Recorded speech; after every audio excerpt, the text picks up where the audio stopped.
পবিত্র আশুরা আজ 1448 হিজরি সনের 10 মহরম। ইসলামের ইতিহাসে দিনটি আনন্দ, কৃতজ্ঞতা ও শোকের অনন্য স্মারক হিসেবে বিবেচিত। এই উপলক্ষে বাংলাদেশ সহ মুসলিম বিশ্বের বিভিন্ন দেশে ধর্মীয় ভাবগাম্ভীর্য ও যথাযোগ্য মর্যাদায় দিনটি পালিত হচ্ছে।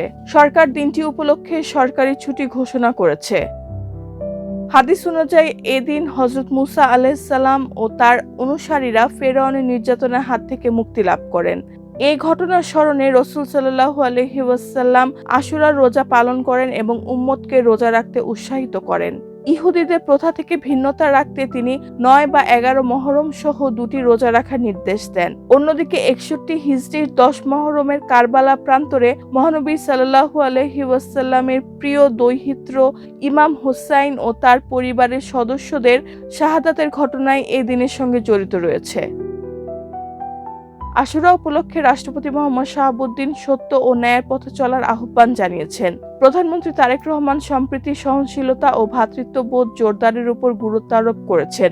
এদিকে জাতীয় মসজিদ বাইতুল মোকাররম সহ দেশের বিভিন্ন মসজিদে কোরআনখানি, মিলাদ, দোয়া ও ওয়াজ মাহফিল অনুষ্ঠিত হচ্ছে।